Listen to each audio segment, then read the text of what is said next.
Hey, how are you? Let's check out what's in the news today. The Cricket World Cup starts tomorrow. It's the biggest event on the cricketing calendar, and it only comes around every 4 years. So, who are the favourites, and what are Australia's chances?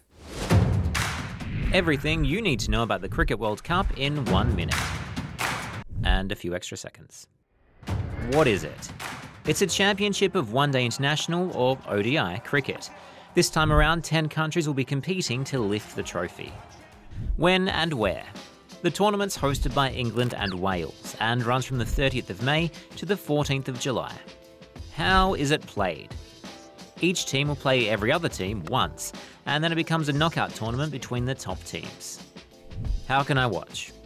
All of Australia's matches will be shown on free-to-air, but they won't start until the evening, so if you're keen to catch the entire thing, you may be in for a few late nights. Picked him out. Brilliant catch in the deep. Australia's chances? All right. Australia's ranked 5th in the world right now, but did win the 2015 tournament. The Aussie team's also won its last 10 matches in a row, and both Steve Smith and Dave Warner are back in the side after serving year-long bans. But host England is ranked number 1, and Indian captain Virat Kohli is in incredible form. So it's sure to be interesting. Here's a name you might recognise, Greta Sundberg. She's the Swedish teen who started a worldwide movement to protest against climate change. And now she's recruited some high-profile help. Come with me if you want to live. That's right, the Terminator. At an event in Austria, actor Arnold Schwarzenegger joined Greta on stage. If there's a will, if those politicians really want to represent you, yes, they can. They can accomplish those goals. It is we children and future generations that are going to suffer the most from these consequences if we fail. Terminating climate change? Well, it's a start anyway. Check out this story from our 2 newest rookie reporters, Abdul and Salma. They've shared what life and school is like for them in Tanzania. Jambo, my name is Abdul and this is Salma. Hi! And we're going to show you what it's like to live in Tanzania.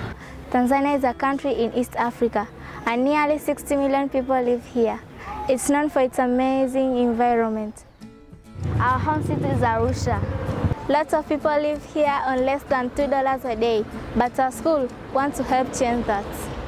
It was started by this Australian lady, Gemma Cecilia, way back in 2002 with just $10. To go to a school, you have to be really special.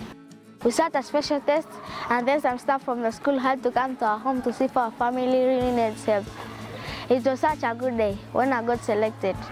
If I did not get to go St. Jude's, I might not have been able to go to school, as girls in Africa don't always get an education. I want to be a doctor. I know I can do it because St. Jude's and sponsors from around the world are helping me. Hopefully, now you know a little more about my home and what it's like to go to the school of St. Jude. Goodbye! Our next segment takes us to the land of the croissant for a series of bizarre moments. It's the French Connection. What's more French than the Eiffel Tower? And what's more fun than zip-lining off of it? These Parisian daredevils zipped 800 metres down at speeds of more than 90 k's an hour. It was all part of a celebration for the French Open tennis tournament. Oh, and if you're afraid of heights, I'm so sorry. Probably should have mentioned that earlier. Sacre bleu, it's 1793 again. Those were the days. Hundreds of guests from all over the world donned their dressiest dresses and fastened their fanciest wigs for this ball at the Palace of Versailles.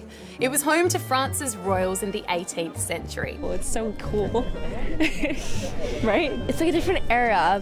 Like we're used to like modern technology, and like going back to see all these beautiful costumes and makeup, it's just amazing. And French driver Simon Pagenaud has just won the Indy 500.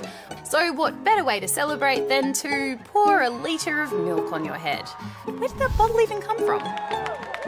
Well, that's it for today, but let us know who's your pick to win the Cricket World Cup. Comment below and don't forget to like and subscribe.